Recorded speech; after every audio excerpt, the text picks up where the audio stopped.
Quicks and Hicks, but they're also not on the map anymore. So I don't think they're going to be surprised calling someone on wonky lands to keep their spot, and they're going to surprise Connor. Now they've just taken themselves off the map altogether. We do have Josh and Eonzo being contested by Liquid at the Acorn Mountain because Acorn didn't qualify. We have one big global fight, which I'm very excited to watch. Reed and Cooper versus AIDS and Ritual. Both these teams are currently marked Domi, Latte, and Global as well. So super excited to see how this all plays out. I don't know if either of them are going to leave. This might be their chance for one of them to make the other team leave by just absolutely dominating. We'll have to wait and see. Most out of the big teams are Uncon, Peterball, Poyo, and Squibbly. We have Scare and Osid, North Frigid, Shadowburger, South Frigid, Cold and Rapid, and all of Dark Dominion. Because there is no Venno and Curve, it means right now we have Crazy going on a battle. We have Epic Bell versus Gaki on the south side, and Kira versus Aviv on the north side. We have a lot of teams dropping to their north in a weird triple comp fight there. Nana and Donnie are also being contested. No, Nana hasn't got their pages now. Right land, and Nana's playing with Donnie because Nick wasn't did one and a central. We have Pablo taking on Noah on the split just between Dark Dominion and Sandy. But honestly, as far as picks for this finals, it's going to be pretty boring. It's just going with the top teams that are uncontested. I think Quicks and Hicks have Wonky, Peterball, and Poyo, and Squibbly looking amazing as well. I think Scare, Osid, maybe Golden Oso could sneak in there. Shadowburger. It's going to be a very good. More interested in Riku because Age Ritual is going to be very fun. And shout out Booga. Booga, again, didn't retire. He's now locked down all of Riptides alongside Prince. They're looking very solid. Taking a look at the EU map, we have what is not a globals fight, but maybe a bit of a prelude to how Shark and Teeny are looking at Wonky Land. They are contested by Honey Fishy. I actually had a conversation with my streamer after day one when Honey and Fishy were outside the ball range. He was saying, oh, Shark's just going to start Q-sniping. And I was thinking, Shark and Teeny, I want Honey Fishy to con me. Like, this is good practice coming into land. Shark and Teeny, as they've proven, could still get a top 3 right and make good money in this final, but the all-sport practice is worth a lot right now. So Shark versus Honey should be very interesting. I do not expect them to split it at all. I think Shark and Teeny will be forcing that fight and using it as practice, like they're going to have against Ligs and Higgs and Globals. Now, we have a team con to their ease, which helps a lot for that smaller fight, like we've talked about in Chapter 100. Side versus Hydra. Mr. Savage and Velo, this is going to be our first chance to see how they're looking at Squibbly. They are contested, which I kind of knew they would be. Tars, who came in, if just qualified in, is ruining our chance to see Mr. Savage uncon. But Tars might leave, Tars might not, someone else will have to wait and see. But Mr. Savage and Squibbly will be our first chance to see how that team's looking. Truly and Gonzo holding down Dominion as soon as your Pixie didn't qualify through. Vico Malamuka on the north side of Frigid, Darman Davis on the south. Gino Pablo also locking down uncontested Sandy. Sky Scroll, our FNCS champs on North Boulevard. Focus Thomas uncontested as always at Riptides. Like this finals is looking like a snap. Again, I focus on some of those spawn fights. I just really want to see how their teams do uncontested because right now some of these PYs are uncontested at land as well. Focus Thomas and Sky Scroll at this point are uncontested at Summit now. Japan and Hunty have also left the mountain. They've gone back to their original drop down in Sanctuary, so they were dropping here like at the start of this chapter. They went back towards the northwest of the map. They haven't found too much success. It looks like they got back to their home down in Desert, and I really, really hope they pop off.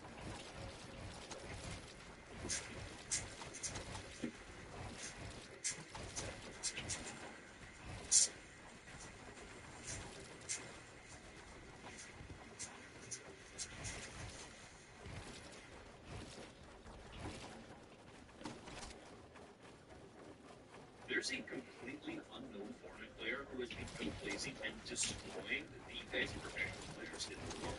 This season, he's won the FNCS Divisional Cup, won his group in the FNCS semifinals, made the entire country of France hate him, won 2 of the 6 solo cash cups, and almost won FNCS Grand Finals. Now, similar to some of the world's best players, he's even received some cheating accusations. This player's name is Demis. Now, Demis is a player who's been competing since 2020. He's only got his first earnings back in January. He with the introduction to the silver division. Now, in that format, he was qualified for the months, and then with the game, so it turns out that Demis is quite a solo player, and he was able to win 12 solo victory cup games at without ever having any team. I've heard about how Demis was, not because that was because my friend we have more reviews of this conversation, and all of a sudden Demis is on top of every single video. seems to be a massive part of why so many French fans are sending death threats and hate mail towards any opposing player. This year's FNCS Global Championship is held in Lyon in France. See, for most of this season, Hammy, Say, and Hari, who are Polish players, have been fighting off spawn and lost lane against Akira, X-Squeeze, and Kodasai, French players. Now, in order to make it to the FNCS Grand Finals, the biggest tournament of the season, you can win the top 10 in your group. However, these two teams were in different groups, which meant that they were both going to land in the same crosswalk completely uncontested. Now, this means it's significantly easier for you to get into the top 10 of the leaderboards, meaning that it's going to be much easier for you to make it to Grand Finals when both of them are in different groups. This means it'll be much easier for both of them to qualify and get a top 10, but as well, testing each other and fighting off spawn in Grand Finals, and more than likely won't do well in the long tournament where it really matters who will either die half of their games or half of their team. See, this season he's playing with Pins and Dar, and they usually land at Pump to Power. Coincidentally, they were also in the same group as French team Akira, X-Squeeze, and Kodasai. Now, Pump Power was going to be contested by another team, so rather than fighting them there, Nemesis team decided to land at Lost Lake, contesting Akira, X-Squeeze, and Kodasai. Now, many of the French fans were upset about this.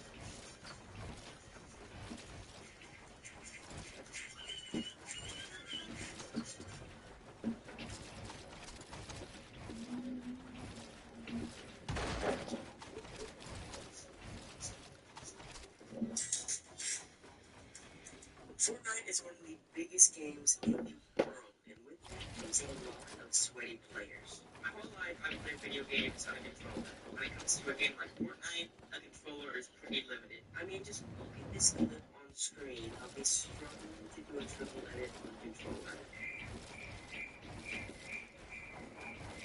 There are already people just starting on mouse and keyboard, and they can do triple edits way better than me, and I have years of experience on a controller.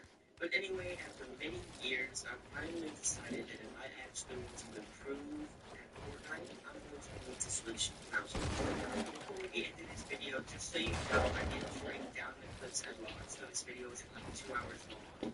And also, there will be two 1v1s in this video. The first one will be on the second day, and the second one will be on the 7th day. But enough of me talking, this is my 1 week progression from controller to mouse and keyboard. Okay, so it is day 1, and to start off today, I'm going to be looking up the tutorial on YouTube on what some good keybinds are. This might just be me, but I think the default keybinds for Fortnite kinda stink. This video did show some pretty weird keybinds, but in the end, they're all pretty good when you think about it. The first thing I'm going to do to practice today is load into an editing map, so hopefully I can get a bit better at editing. Going all around this map, trying out all the different things it had to offer. Of course, I stuck to this simple thing since it was day 1. Surprisingly, I did pretty good on the single and double edits of this map. The hard part, however, was when I reached the triple edit, and the only part that I was messing up on was the crosshair placement, which I'm going to work on later in this week. I kind of surprised myself over here on this type of wall edit because I didn't think I'd be able to edit a wall then a grid. I even did pretty good on this part where you had to edit your way down. Once I was done trying to edit, I decided to go into my 1v1 build fights map and see how I did with building. For some reason, I decided that I wanted to try to crank 90s, but surprisingly, I actually managed to crank pretty good 90s. I surprised myself here because I'm just now starting out and I'm not even familiar with my keybinds yet. Like, it's gotten to the point where I have a Word document pulled up when I'm playing, so I remember all the keys. For some reason, I decided that I was going to try to build a box after I had tried cranking 90s, and let's just say me doing this did not end that well.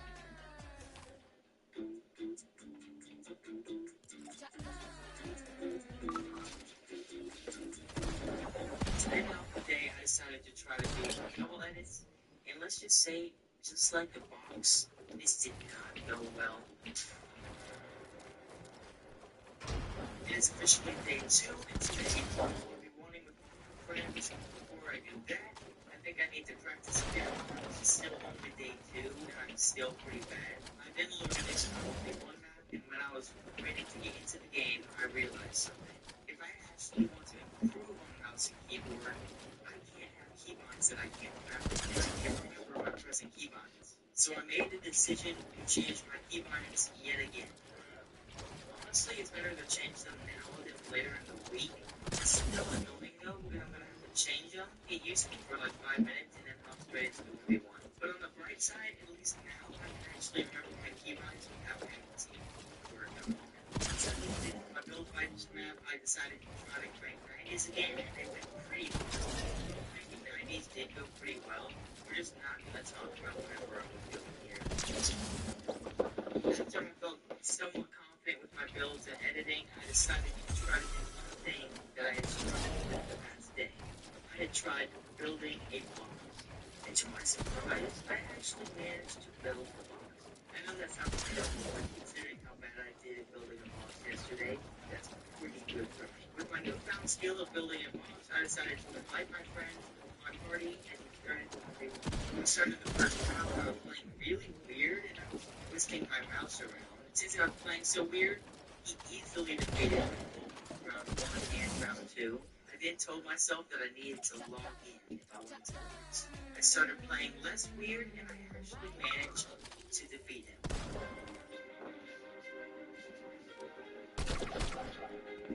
We both kept scoring until the score reached 6-6.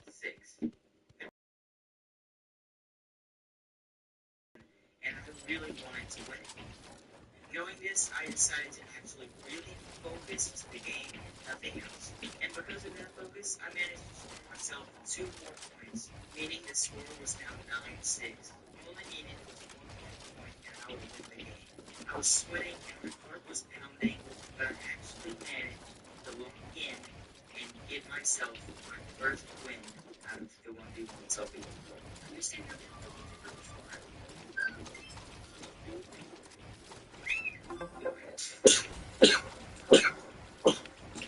Day 3, I decided that I was going to try out my first ever game on mouse and keyboard. I decided that my first match would be on OG Fortnite, and I loaded it into the game. When I landed, I found myself with decent loot, and then managed to get my first elimination.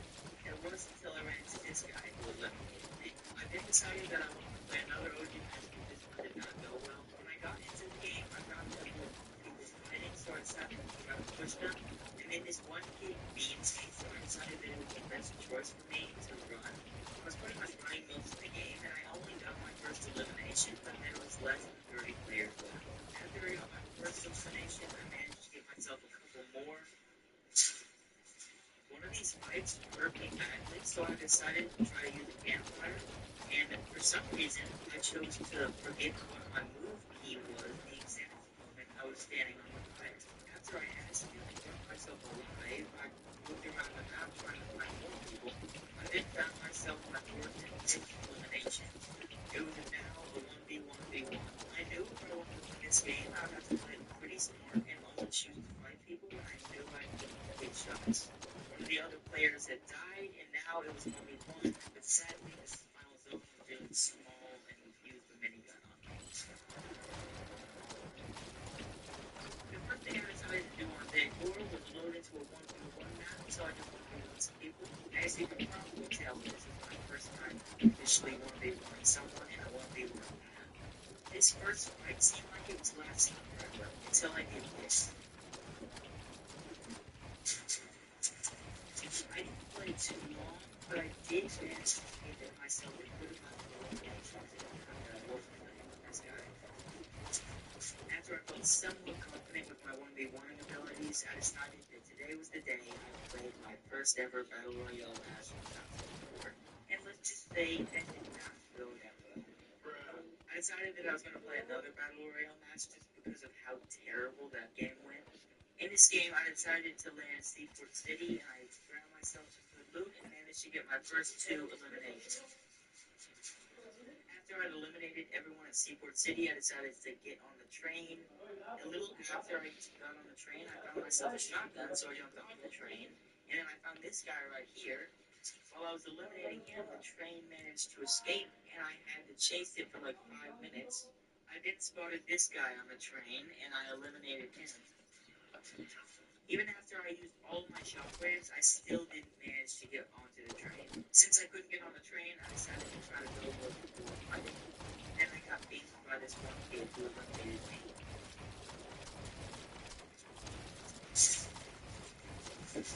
I was thinking to myself, at least this match was a little bit better than the last one.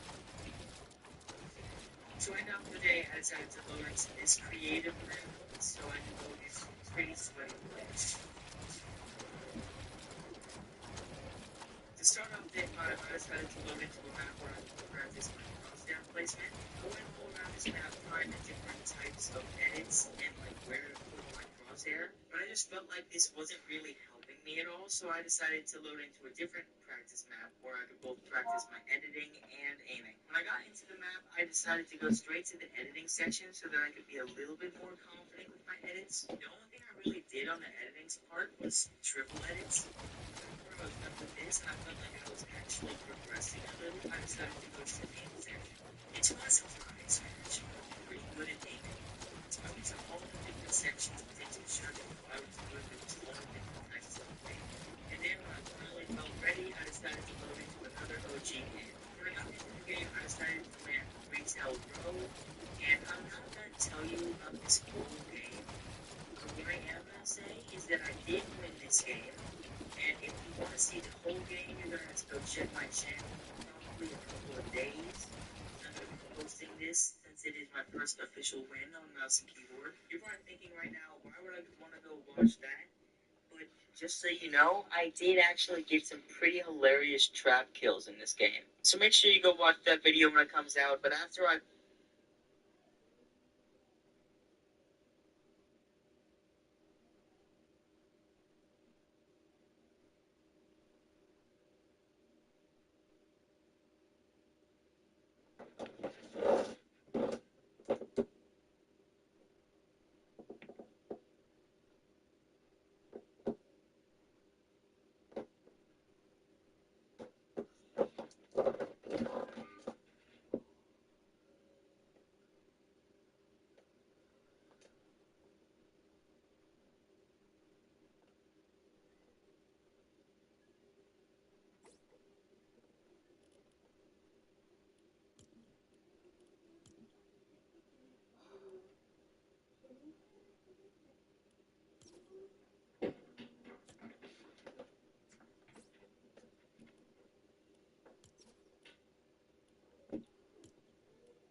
Tell your mama what I thought you were both. Let me show you something.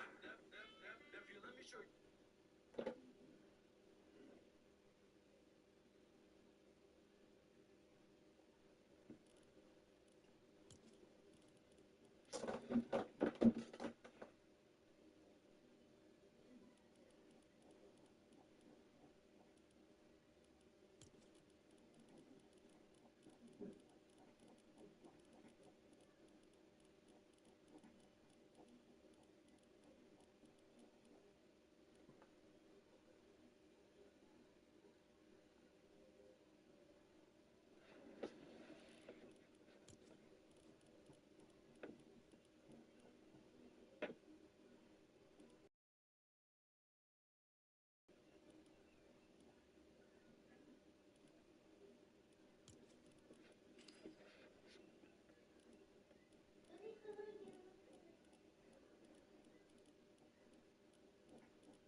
So, well, I'll be honest.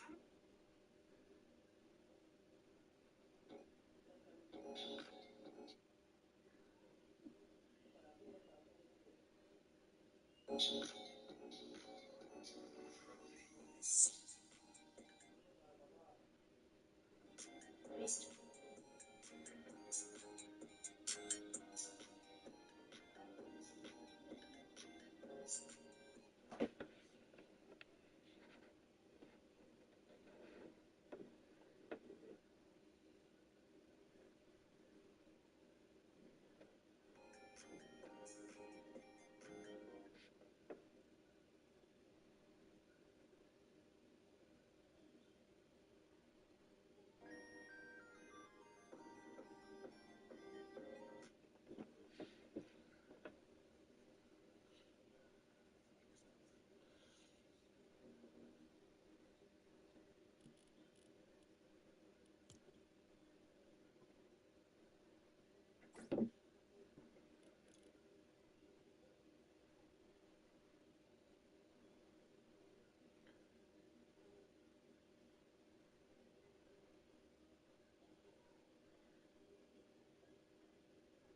NPC suddenly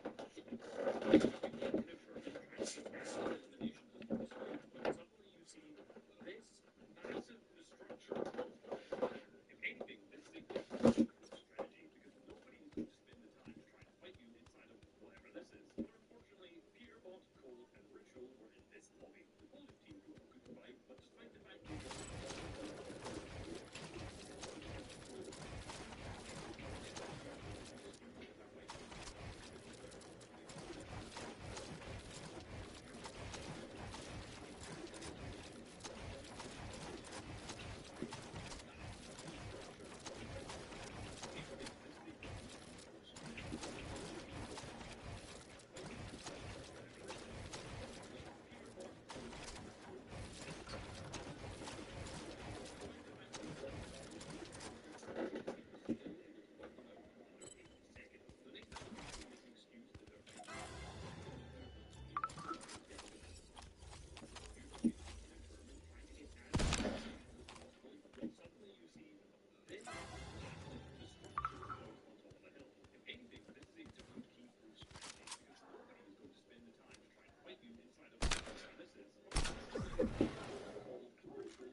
Have you ever wondered how I come up with my video ideas? Let me show you. I use this video as an example. Today my girlfriend told me that she was really craving a salmon noodle bowl, but I also really needed to film a video. So to keep my girlfriend happy, and to keep all of you happy, I had to figure out a video idea that used the salmon noodle bowl. You might assume that I would just cook a piece of salmon and serve it over some chili oil noodles with some cucumber and cilantro, but that would be ridiculously boring and very predictable. So here's what I'm going to do instead. Brittany requested a salmon noodle bowl, but unfortunately for her, I'm choosing to interpret that as a salmon noodle bowl.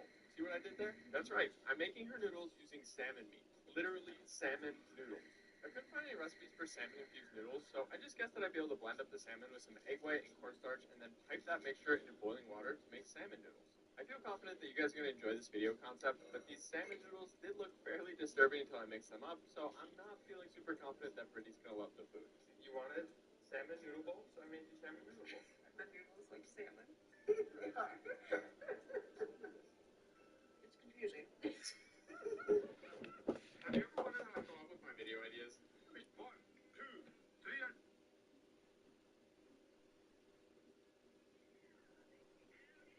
Oh, you see some emo? I'm so ATL. I'm so ATL. Isn't that the Jason meme? I think it is. They like me eating it. Damn, your mind. I'm so ATL. There's only one right code to use, and that's called CLIX.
This guy plays in the Aegis Source. Like, I moved down to Marlow on FNCS.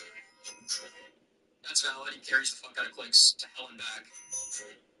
Valid. Cold is very good.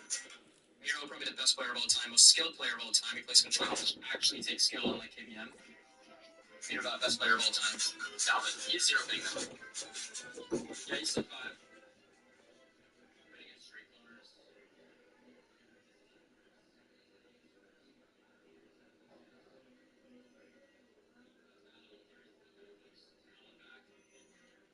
Valid. Cold is very good. Miro, probably the best player of all time, most skilled player of all time. He plays controller, which actually takes skill, unlike kBM. Miro, best player of all time. Valid. He's 0 thing, though. Yeah, he's still 5.